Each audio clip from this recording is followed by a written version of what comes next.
Welcome to FSHD Straight Talk, the podcast where we dive deep into living with FSHD. I'm your host, Tim Hollenbach, and I'm on the journey with you. Having FSHD, I understand the challenges it brings to patients and their families. We're in this together, and this podcast is a space where we swap stories, share advice, and talk to experts to get the latest news. There's plenty to say about living with FSH muscular dystrophy, so let's get straight to it.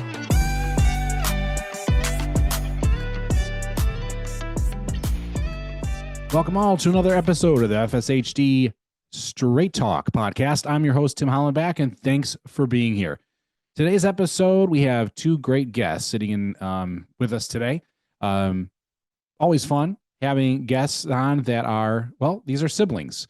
One is Michael and Michele Ahlers, and both have FSHD. Michele was diagnosed earlier, Michael later, and Michael's also a cyclist, and he is doing two huge events that we're going to talk about. So imagine if, you have what we have, this muscular dystrophy, and you don't want to give up, right? What we physically have always loved, perhaps. For Michael, it's bike riding, and Michele has supported him through his whole life. In fact, she even says in this interview how she was really hoping he wouldn't have it, that she would take the burden, which is incredible. Now, Michael admits he doesn't have it as bad as Michele or even others, as he says, but nonetheless, he's taking his skills of being a cyclist, his passion of being a cyclist, and putting them into action. Very similar to George Pollock, who we've had on before. And there are some crossovers from what George has done with his cycling life and what Michael's doing with his. So Michael's doing, and he's going to promote this, and I really want you to check it out. It is the Ride for Muscular Dystrophy, June 7th. Boulder Sports Physiotherapy is part of this sponsorship, I believe, or at least they're promoting it heavily. And you can check it out and you can donate. So this is happening right now. Then there is the other event that Michael is doing called the Triple Bypass. This is where there is definitely a correlation between, or a common between George Pollock and Michael. Both have done this event. I guess Michael has done it often in the past. Those that don't know what the Triple Bypass is, it's July 12th. It's in Colorado. They go through 3 bypasses, and we'll talk about specifics exactly throughout Colorado where they bike. But it's a lot of elevation, a lot of endurance, and we talk about that. That's one of the key things, right, is endurance. Being family members sharing this disease is also the togetherness, the family. Not everybody loves their family, but I can tell you right now, after this interview, that Michele and Michael do. And they even briefly talk about how they weren't close. There was a problem in the family and so forth, but yet not necessarily maybe of their own fault. Things happen. We all have those kind of things in our family, but they reconnect. And in some weird way, I can't help but think throughout this conversation I had with them that FSHD kind of binds them even a little tighter, So it's fantastic. It's fantastic to hear. So if you want to reach out to me, fshdradio@fshdsociety.org is my email address. Don't forget to follow FSHD Society as well as the show anywhere you find podcasts, Spotify and so forth. Share it like crazy if you can. Also social media. Take it out there into the world. We want people to know about the show that maybe not necessarily have FSHD or even know maybe what it is. So it's a good educational tool, I hope. It's also inspirational stories that you can share with others that are maybe trying to overcome whatever their something is in their life. I think this podcast can help, and these guests can help for sure. And make no mistake, the two people that we're going to talk to today have that, and they deliver some amazing positive vibes for sure. So hope you enjoyed this conversation that I had with the Ahlers. Hi, everyone. I've got some exciting news for you from the FSHD community. If you've ever felt the unpredictability of FSHD or wish there was, more accurate research and information out there, and I know you have, then listen up. I'm thrilled to tell you about Better Life FSHD, a groundbreaking new research platform from the FSHD Society that's changing the game for those of us living with FSHD.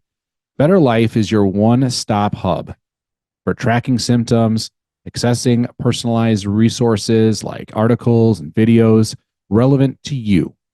And the best part, As you take surveys and track your symptoms, you provide FSHD researchers with better data to understand this complex, understudied disease. And a better understanding can lead to faster treatments, something every one of us can get behind. So head over to betterlifefshd.org and join the study. It only takes a minute to get signed up. Together, we can change the future for everyone affected by FSHD. I've done this. It's a simple process. I challenge you to do the same. Again, that's betterlifefshd.org. Now let's get back to the show. So as promised, we have a fantastic pair of people here in the show. Not always, we don't always have two guests at the same time, but when we do, it's usually a lot of fun, right? And so we have Michele and Michael Ahlers. Am I saying this correctly? You are. Oh, beautiful, beautiful. Yes.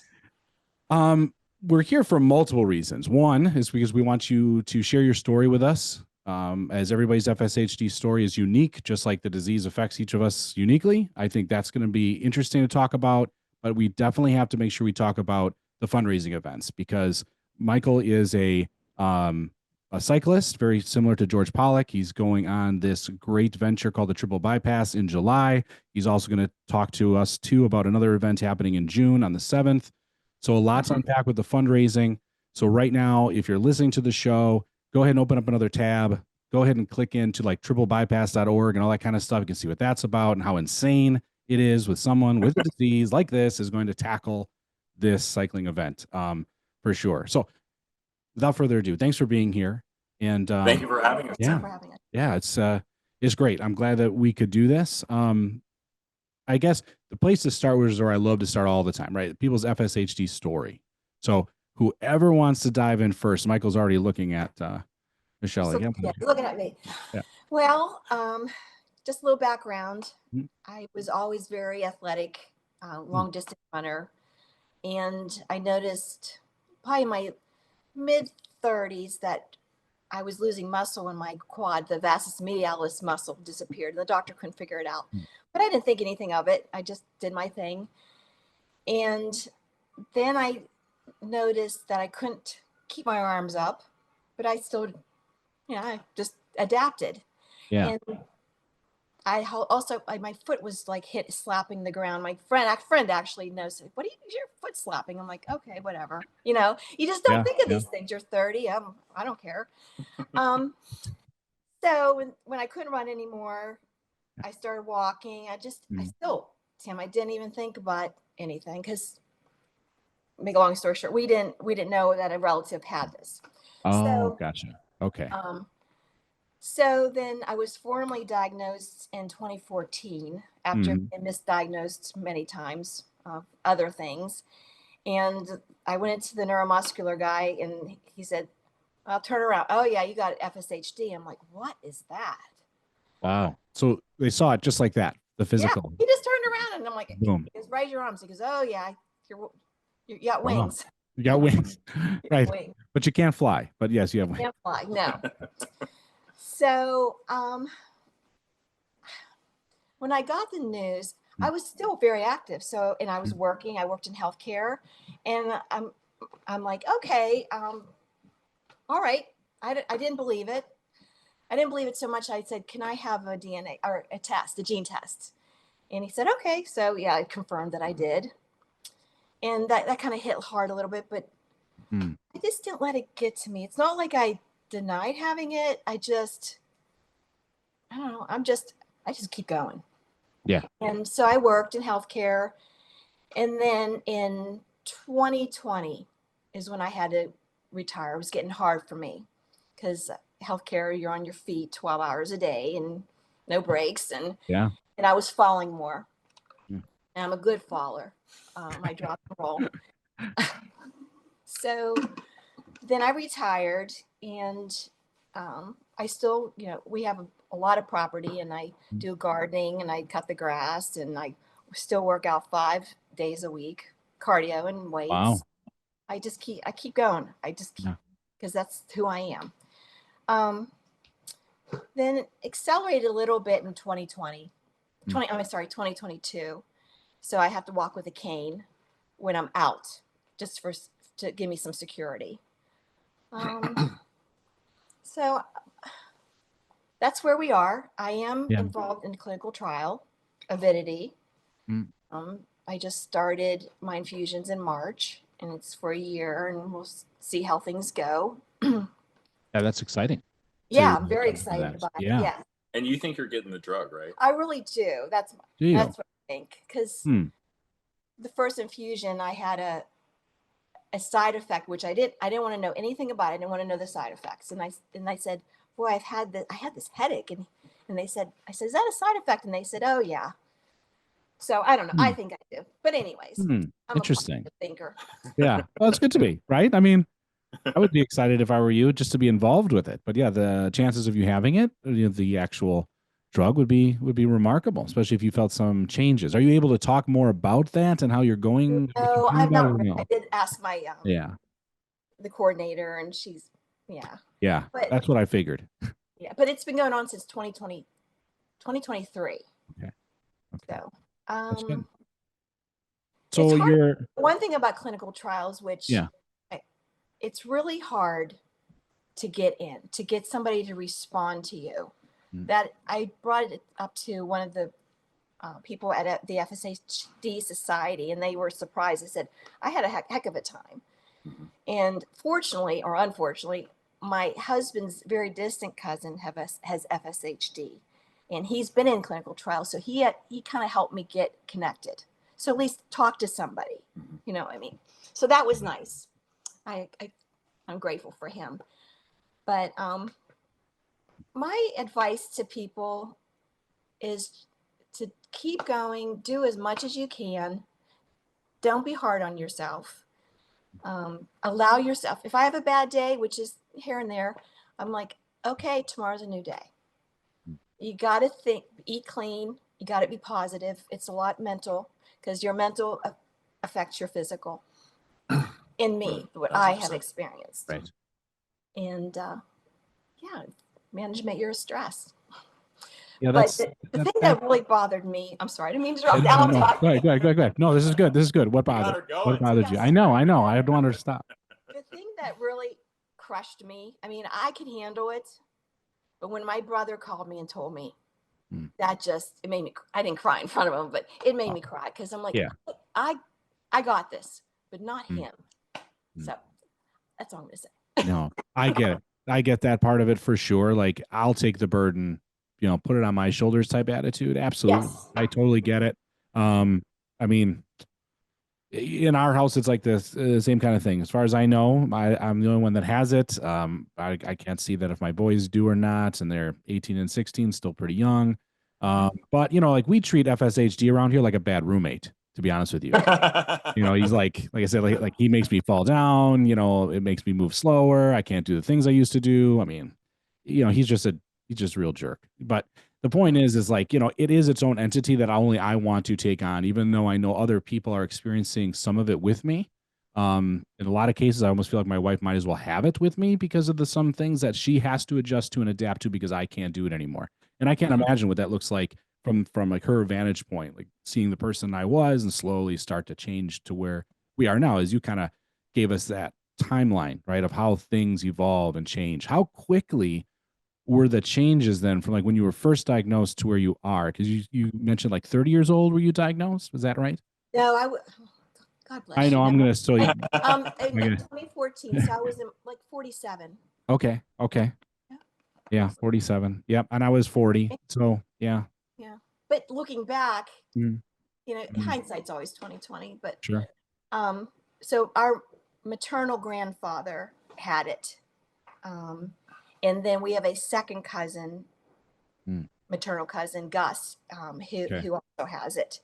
Okay. But I can see we have like 7 cousins. I have one of those creatures like that. Yeah. So we have like 7 cousins, and I could see, not they were diagnosed, but I could see like a little, like their shoulders, but they're not officially diagnosed. If that makes sense. Okay. Yeah, it's that was one of my questions too. Like, is it in the family? Obviously, your brother and sister, so clearly Yeah. it's family. But like beyond you, both. Now, Michael, then what's your side of this? Because it sounds like Michelle's had it first, or at Yeah. least the signs of it first, and then the diagnosis first, and she kind of walked that trail, and obviously was willing to do very admirable of her to take on it all on. But that's not what fate gives, right? So what then is your FSHD story? So, I am lucky that so far my symptoms are slight. Mhm. My neurologist at UC Health in Colorado has measured some decline, but it's still very small. So far I'm lucky. Like I'm still able to ride my bike. But kind of going a little further back from that, Michelle and I were separated for decades. Just Okay. distance happened, and when we got reunited, the very first thing she does after 30 years is she feels my upper back, and Huh. she's like, "Oh, I'm so relieved. You don't have it."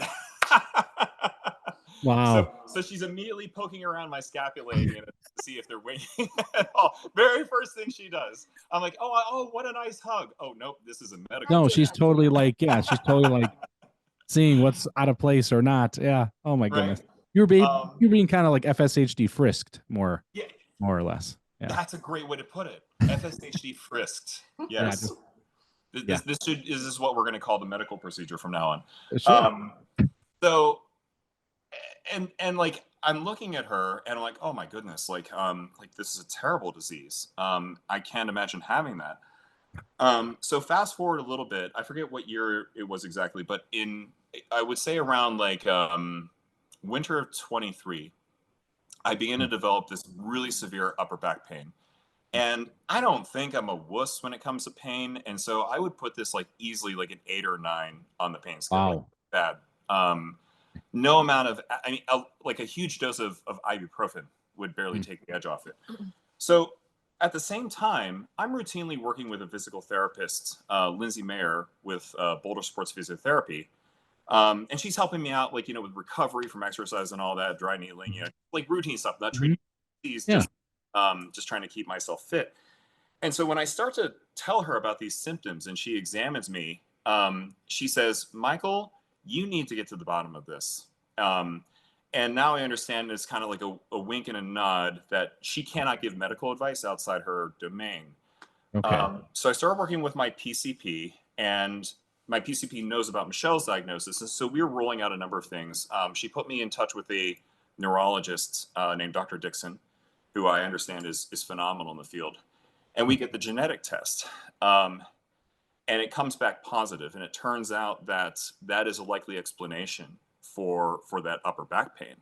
Mhm. And so I met with Dr. Dixon. She confirmed the diagnosis, and she explained to me this really chilling kind of forecast of like you could be in a wheelchair at 50 or mildly inconvenienced at 70 or everything in between. We don't really know. There's no way to know. And what's interesting is like I've just turned 45. I'm about the age Michelle was when she started to develop her symptoms. Um, and part of what's interesting about this is when I look back on over 20 years of cycling. I've been an avid cyclist since like early 2000s, occasionally competitive, all amateur, but I'm really serious about my bike. And Yeah. I'm also a big nerd. So I have tons of data from Okay. this time frame. When I zoom out to Yeah. my data, there's always a decline, a trough in my performance sometime around late winter, early spring, where just I Mm. struggle to do workouts. I'm struggling to recover from workouts. And this happened in 23, actually, when I was training for triple bypass for our first fundraiser together. I just fell apart in the early spring. And I'm freaking out. Like, I can barely do easy workouts. Um, and it happened again in 24. And it just happened this past year where I was crushing it. My workouts were great. And then all of a sudden, like that, I start to feel like vibrating and tingling sensations in my quads. Really easy efforts are difficult. And then since then, I've started to like come back out of this trough. I'm able to complete workouts again. But to recap that, like looking over my history, like this is part of a recurring pattern. And I never had an explanation for why. I always assumed like I'm overtrained or I need more protein or make some adjustments. And then just kind of like what Michele did, she just adapted and powered through it. So that's kind of how I arrived at the diagnosis. And it's interesting that it yields an explanation for a lot of experiences that I had well before I even knew what this disease was. And just kind of like where I am with it today, like before I got into cycling, I was not very fit, not active, not very not very driven, not goal focused. Cycling changed my life so much for the better. Like it taught me focus and it taught me how to work towards something. And I'm thinking like I've become so dependent on it for physical and mental health that I'm not going to lie. Like I'm scared about what's going to happen if I lose that. And I don't know how to adapt to that yet. That's going to be a real struggle. But the good news is, there's promising drugs like, Michele mentioned Avidity. I might just luck out, I hate to say it. I feel a little guilty putting it in those terms, but then also like apart from any material treatments for the disease, there's ways to attack it. We're working on this fundraiser. We're doing like interviews like this, trying to get the word out, raise money, awareness. So that's so far like that's the best and only thing that I can do, apart from all the usual advices like eat clean, manage inflammation, you manage stress, good sleep, like all the stuff that we should all be doing anyway. But the fundraiser activities are where I'm able to like do something about it. Sure. Yeah. Oh, totally get it. Like you have to take the diagnosis. Sounds like you got what I got with the doom and gloom diagnosis. Right. There's no cure. There's no treatment. If you're gonna work out, just don't do crazy weights. Maybe do more reps, lighter weights. Get into yoga. Blah, blah, blah, blah. Okay. Okay. Sure. But I'm very similar to you in the regard of where cycling is your, mental health vitamin, C, so to speak. And it's a part of probably who you are. Yes. You probably have cycling clothes when you're not even cycling that you probably wear. You probably have, like that's me, but as baseball. Like right now I have baseball stuff on. Immediately after this interview, I'm running to a high school practice. I mean, it's well running. It's like, I'm moving swiftly as I can. But the baseball is become, kind of who I am. I mean, if I go to the grocery store, if there's a family that I've interacted with baseball, it's coach. It's not Tim. And I don't even coach their kid anymore for years. It's just that's the way it is. And I get it. So that's gone. Then what? Right. And like I've always, my wife gives me great advice, like, but you can stay involved in it. You can still do things, either if it's kids, or maybe you can't do the physical action, being around it, and I think, that was probably, I would imagine that'd be something you would do too. If you can't physically maybe do the cycling as competitive as you want, I have a feeling you can still find a way to be totally around it. So then, Michele, you hear then that Michael has this FSHD. You originally misdiagnosed him saying he didn't. So clearly, the MD world's on you. Yeah. So then what was that feeling like then when you're hearing it? I know you mentioned a little bit, it was emotional, it was difficult to take on, but like, can you like take us back to that moment where he's like, when I heard it that he had it, or that he had it? No, that he had it. Oh, I cried. Right. I cried. But you didn't let him hear it or see it. Okay. No, and I said, what did I say? This didn't say it was. We've had some. What did I say about news? I didn't say it was bad news. I said it was. I can't remember. I had the short term with goldfish, so I can't. 10 seconds ago it was gone. I just want, and it was so funny because I was in Columbus for the clinical trial, and I just got into the hotel room, and he called me, and I was like, of course I held together. I said, "Don't look at me. There's so much going on out there, and you're going to be fine." I just had some big news. I called it big Big news. news. Yeah. Not bad news, big news. Okay. And then we hung up and I cried and didn't sleep all that night because I'm like, because Yeah. Tim, I can, Yeah. I can handle it. I got it. I mean, but Yeah. Just don't I'm mess with my my little brother. brother. Right? Yeah, I love exactly. my little brother. So Exactly. when I called her, I was thumbing this little card that the practitioner at the neurologist's office handed me. She's like, this organization might help you, and it's a little card advertising FSHD Society. Oh. Like, are you familiar with them? I'm like, a little bit. So Yeah. I'm like thumbing that card in my hands as I'm talking to her. And I Yeah. still have it. Well, at least they gave you that. I don't think I even got a pamphlet. Yeah. Yeah. I No, just, when I was diagnosed with this neuromuscular doctor, Hmm. he said, "All right, you got this. We'll see you in a year. Yeah. If you need braces, give me a call." Wow. Yeah, Cool. it was Mhm. harsh. Yeah. Yeah. I'm like, It is harsh. It is. I'm like, oh, okay. Kicked you out of Yeah. that. Yeah. You know, I got the speech of it's not life threatening, it's life shortening. If someone can still describe the difference to me, I would love to know. Like, wow. You know, I think a lot of the doctors I've met have like flunked bedside manner. You know, it's just there's just none. That's what I told my And daughter. like it's He's not a big like- deal. You know, He's got a good doctor. Yeah. that's good. That is key. The one I have now is fine, but it's just more or less you're right. The yearlies, it's just documenting my demise is kind of how I say. Yeah. It's I like have to be honest with you, Tim. it I don't. is how it goes. You don't go? I Yeah. know when I'm weak. Right. I'm not going to pay $50 copay. I'm like, oh, I know that. Right. Like no doubt. Of course, I know that I am weaker than But a year that's ago or whatnot. Yeah. Oh, Yeah.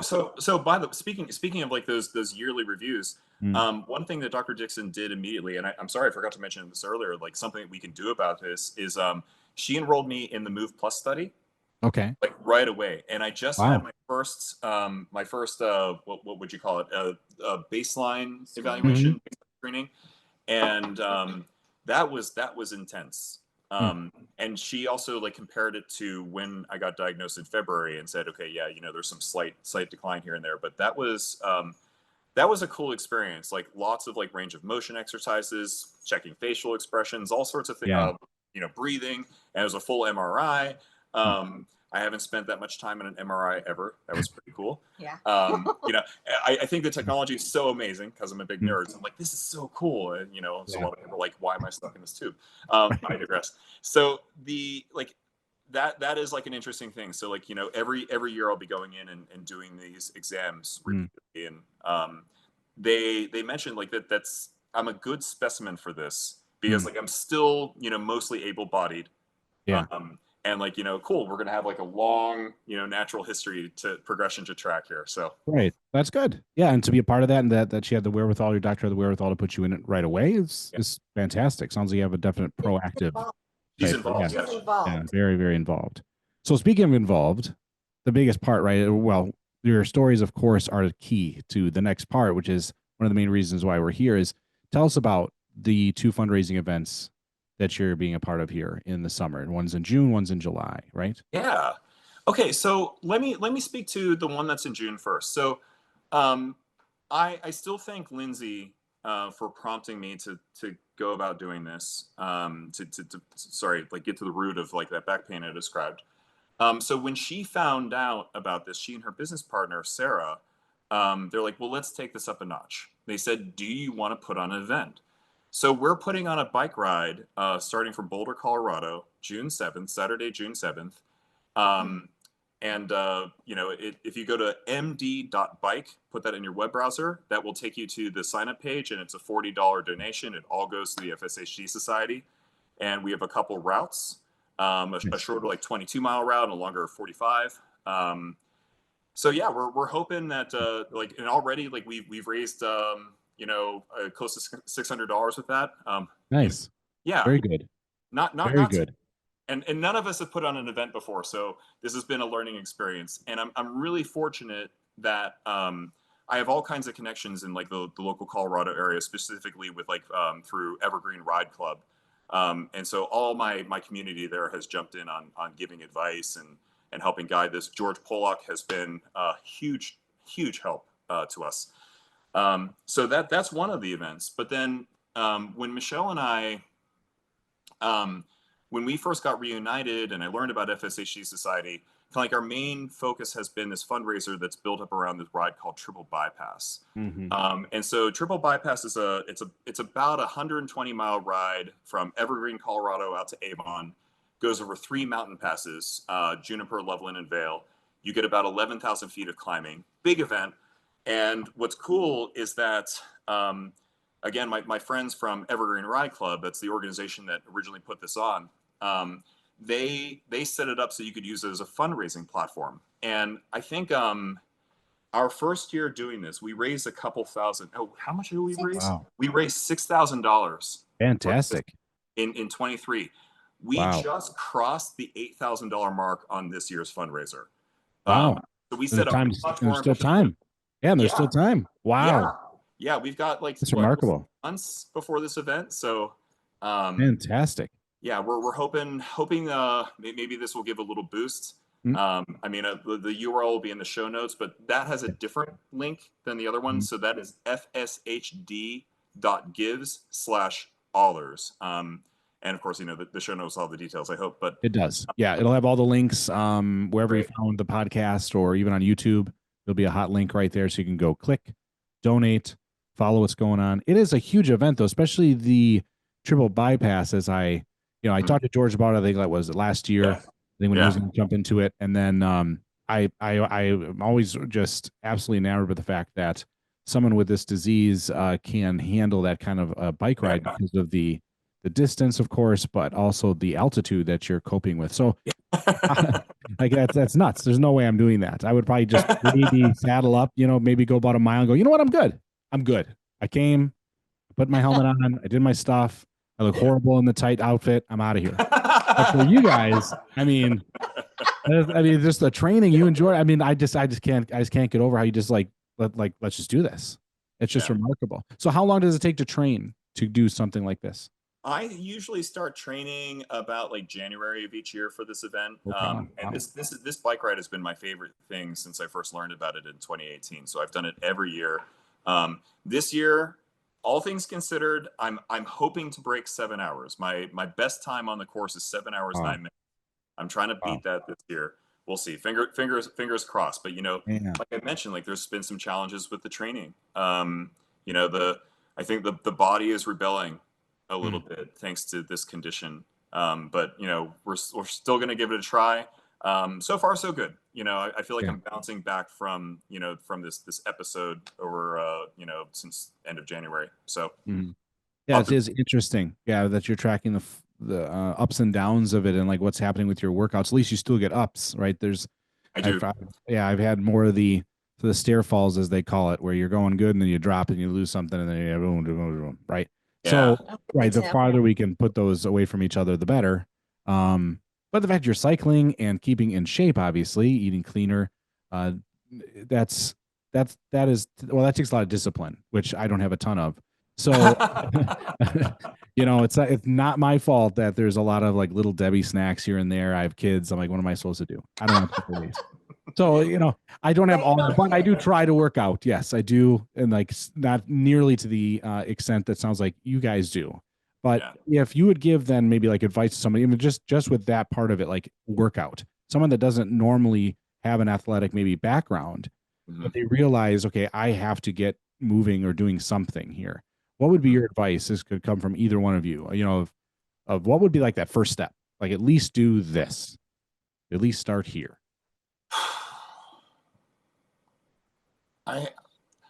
It's difficult to answer that.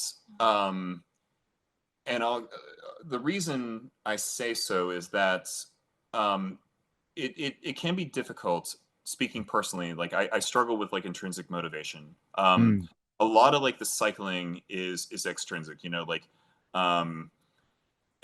I'm lucky that I landed on something that I feel very passionate about. Like when I first got into cycling, a buddy of mine back in Virginia got me into it, and we did a bike race together, and I was dropped from that bike race like in the first lap, but I got hooked, and I'm like, I will get good at this.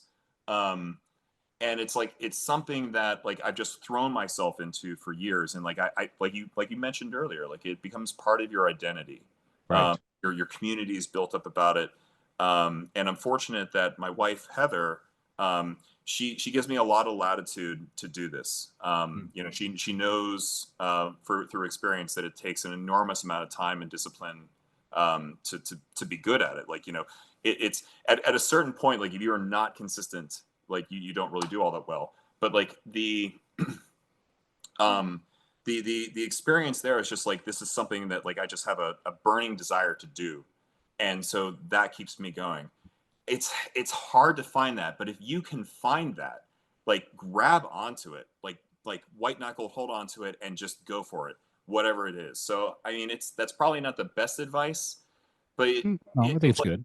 it's gonna like it'd be hard to just like tell somebody like, oh, go to the gym and start lifting weights, or Right. get yourself on a Peloton and, you know, watch one of those spin instructors like shout at you it's That's not like gonna work. it's not gonna work. It's not Start gonna slow. take roots. Yeah. Start Yeah. slow. Mhm. Yeah, simple and slow. Mhm. Simple. Mm-hmm. Simple and slow. And Yeah. don't say I'm gonna do this. No, I mean, just move. Mm-hmm. Yeah. Yeah. Just move, man. Now, this is going to be kind of our last question, man, because there's a lot to unpack. And I think we have to bring you back on after the events, because I'd really like to hear how it went and Oh my gosh. the process, and like how much money was raised, like kind of a recap, so to speak. Yeah. But if someone is, well, let me choose this question, because I usually kind of go one or the other. We know FSHD is a physical, right, disease. That's what we go to these doctors, talk about our body. But do you believe that what's more difficult to handle? Is it the physical side of FSHD or the mental, emotional side? I think this is all you, Michelle. Well, it depends on the day, Tim. Good answer. Yeah, I like that. I like that. Yeah. Every day's different. Yeah. Gosh, I guess it's more, well, if physical, I get mad if like I can't do something because I will find a way. It may look funny, but Michelle will move that rock, you know. Yeah. What's that expression? If it's stupid and it works, it's not stupid. Yeah. Yeah. Right. It works. Yeah. Yeah. I don't know. I think it's more physical. Yeah. For Yeah. you, it's more physical. Because do you find though that then that feeds into possibly then that mental Yes. Yes. not so good day? And then it's a vicious cycle. Then the mental Right. affects the physical. But and like you were saying about baseball and Michael, like I was a runner and you ran like 10 miles every day. it was like my drug. Yeah. Yeah. Right. Therapy. It was my therapy. Yeah. And it was at first I was like, oh no, what am I going to do? Because that's what I do. And even my job, I loved what I did in healthcare. But it just happens. I can't explain it.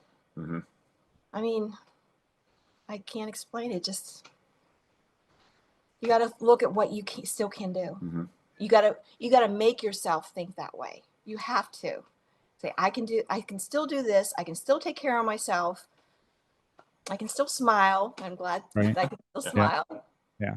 So I think a big part of it is like, you know, the fundraisers that we're doing really serve two purposes. Like there's of course FSHD Society. Research is expensive.